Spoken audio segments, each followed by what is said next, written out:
안녕하세요. 정원의 보는 바랍니다.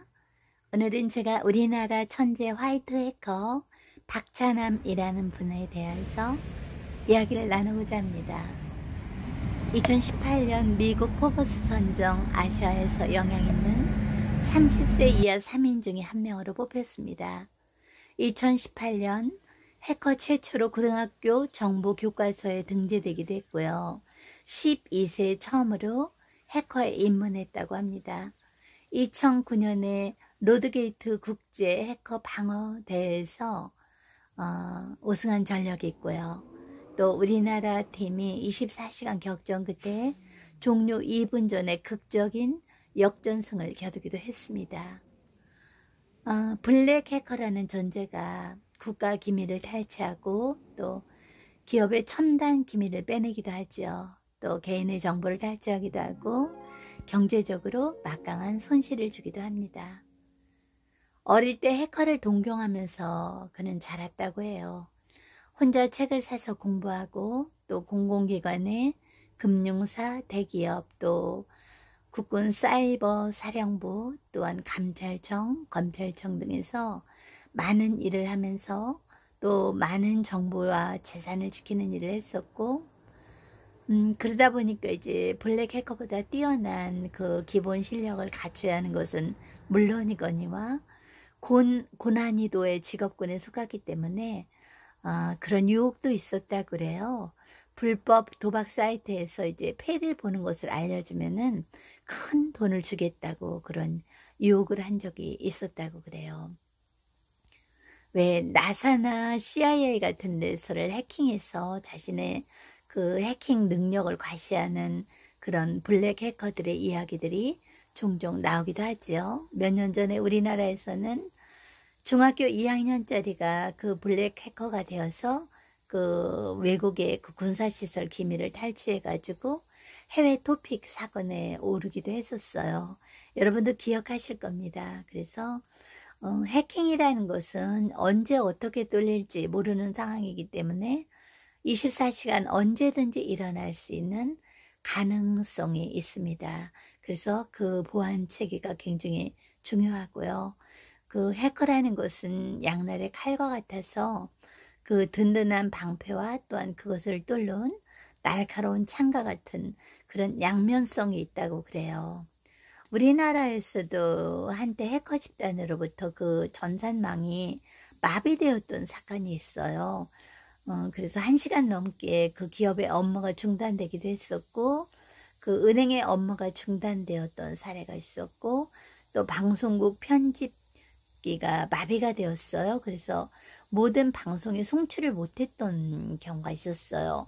MBC, KBS, 또 YTN, 또 신한은행, 농협, 그런 전산망이 전부 금융의 전산망이 마비가 된 적이 있었죠. 그래서 이런 시스템이 마비되는 것을 사이버 테러에 의해서 그 철저한 보안 시스템이 무너지기도 했잖아요. 이때 현장에 가서 그 피해를 분석을 하고 그 시스템을 복구하면서 2차 피해가 발생하지 않도록, 그리고 피해 가능성을 대비하게 해주면서 방어 기전을 제안하고 2차 공격 코드를 찾아내서 신속하게 대응하게 해주는 것이 화이트 해커들의 역할이라고 합니다. 그런 생각을 해볼 때 정말 이런 분들이 우리나라에 있다는 것이 너무 든든하고 또 안심이 되기도 해요. 그럼 우리가 일상생활에서 이 해킹을 예방할 수 있는 방법은 어떤 게 있을까 알아봤더니, 공공시설이나 카페에 있는 외부 공간에 그 와이파이를 쓰지 않는 것이라고 그래요. 그래서 그런 곳에서는 해킹의 피해를 우리가 막기 어렵다고 합니다. 그리고 또한 사이트별 비밀번호를 각각 다르게 설정할 것. 그렇게 되면 우리가 비밀번호를 약 50개 정도 외워야 한다고 그래요. 그건 현실적으로 참 어려운 상황이잖아요. 그래서 화이트 해커의 비밀번호의 변경 꿀팁을 알려주시는데, 우리가 아무리 보안을 잘해도 우리가 업데이트를 하지 않으면 그것은 뚫리기가 쉽다고 해요. 그래서 그런 취약점들을 보안 패치를 통해서 우리가 막을 수 있다고 하는데, 그래서 내가 만일 1년 동안에 업데이트를 안 했더라면 1년간의 그 해킹의 취약점을 우리가 그대로 안고 거기에 노출되어 있다고, 그 위험에 노출되어 있다고 합니다. 요즘에는 그 CCTV 대중화 보급으로 인해서 그 강아지를 관찰하거나 아이들을 관찰하는 그런 CCTV가 참 많잖아요. 그래서 우리의 생활이 오히려 그 CCTV를 통해서 그대로 노출이 될 수 있다고 해요. 그래서 쓰지 않는 동안에는 커버를 가려두려고 하는데 그게 사실 현실적으로도 쉽지 않은 노릇이죠. 예전에 TV를 보니까 우리나라의 가정, 그러니까 말 그대로 안방이나 우리 실질적인 그 공간이 그 중국에서 그걸 그대로 해킹을 해가지고 그 영상을 자기네들이 우리 허락도 없이 다 다운받아서 외부에 오히려 팔고 이렇게 하는 것을 본 적이 있어요. 정말 너무너무 화가 나고 어이가 없는 일인데, 그렇게 누군가 우리에게 악의를 가지고 우리의 IP를 알아낸다면 우리의 주소는 물론 우리가 언제 집을 비웠는지, 또한 우리의 이동 경로나 우리의 계획이나 그런 취약점들이 범죄에 그대로 노출되어서 이용될 수 있다고 합니다. 그리고 블랙 해커들이 당신의 콘텐츠가 너무너무 마음에 들어서 캐스팅하고 싶어요. 그러면서 우리에게 접근할 수 있다고 그래요. 그리고 우리가 호기심에 클릭을 하게 되면은 우리의 일별 그 아이디나 비밀번호가 그 입력창에 뜨면서 입력하는 순간에 그 모든 정보들이 그 빠른 전송을 통해서 블랙 해커의 손에 자동 송출이 될 수 있다고 하죠. 그리고 이것은 굉장히 고급 스킬이 아니고 알고 보면은 아주 간단한 방법으로 우리가 그렇게 당할 수 있다고 합니다. 또한 보안 카메라로, 당신의 보안 카메라로 불법적인 일들이 저질러지려는 시도가 있기 때문에 알려드립니다. 이러면서 굉장히 친절하고 호의적으로 다가오기도 한다고 그래요.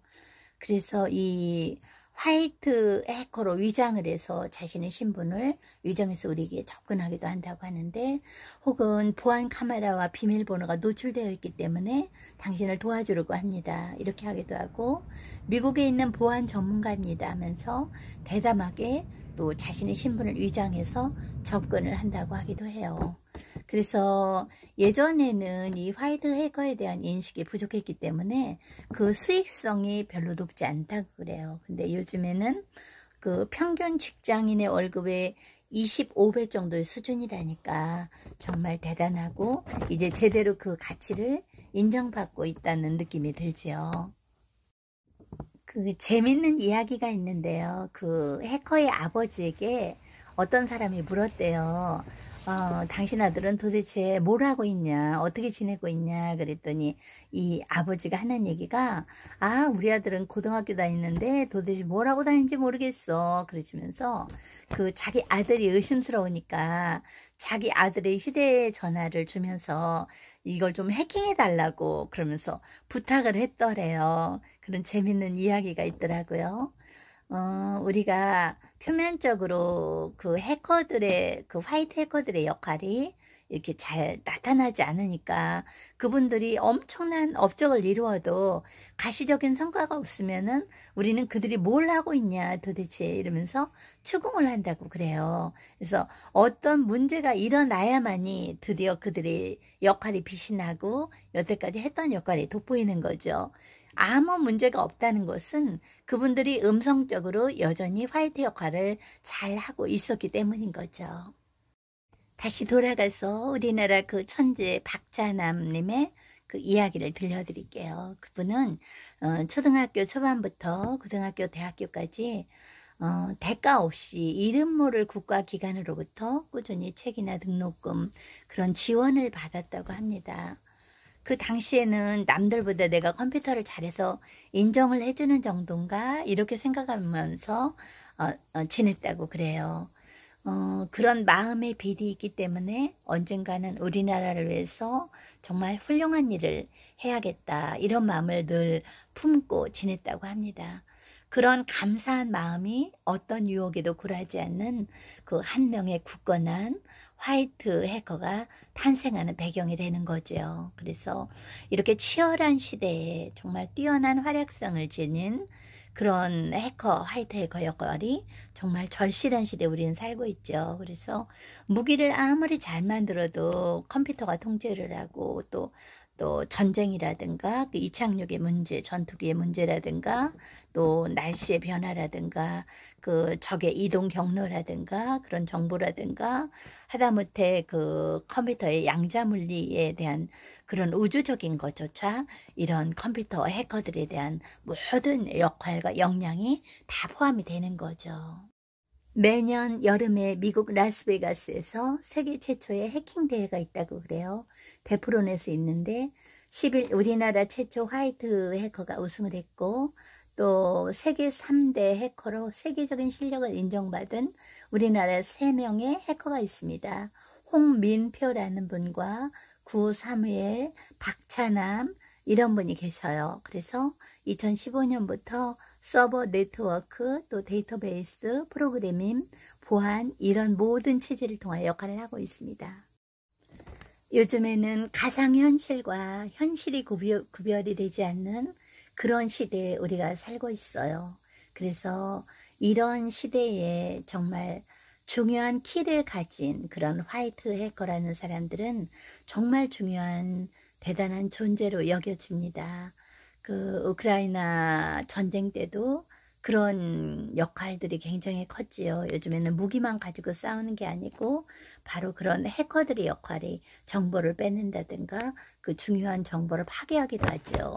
그래서 정말 이런 분의 역할이 중요한 것 같아요. 그래서 요즘에는 그 아이들이 하루 종일 컴퓨터만 가지고 논다고 걱정만 하실 게 아니고 정말 이 아이들이 나중에 커서 어떤 인물이 될 것인가, 우리가 그런 거에 대한 지각을 가지고 관심을 가지고 이 아이들을 그런 방향으로 유도해서 교육을 시킨다면은 이 아이들은 그런 귀한 자질을 가지고 또 우리 세계에도 공헌하고 인류에도 공헌하고 또 우리나라에서도 굉장히 독보적인 존재로도 기를 수 있는 거죠. 그래서 우리가 정말 너무너무 중요한 시대에 그 사명을 가지고 살게 되는 것 같아요. 이제 시대는 하루가 다르게 변하고 있고 우리가 의식의 패러다임이 바뀌지 않는다면 나도 모르게 편협한 지식의 한계에 갇히게 되는 것 같아요. 그래서 시대의 변화에 부응하지 못하면 우리는 외톨이가 되는 것 같죠. 그래서 그 다변화의 시대에 우리가 살고 있고 내가 진실이라고 믿는 그 지식이 언제든지 새로운 도전에 의해서 무너질 수 있는 그런 시대에 살고 있습니다. 그래서 그 내 지식이 언제든지 나를 확고하게 지켜주지는 이제 않는 것 같아요.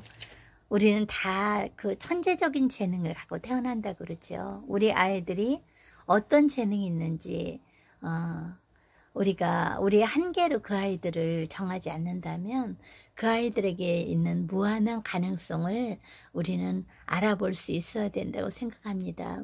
시대가 요구하는 정신이 바로 그런 것 같아요. 감사합니다. 정은혜 부는 바람입니다. 안녕히 계세요. 행복한 하루 되세요.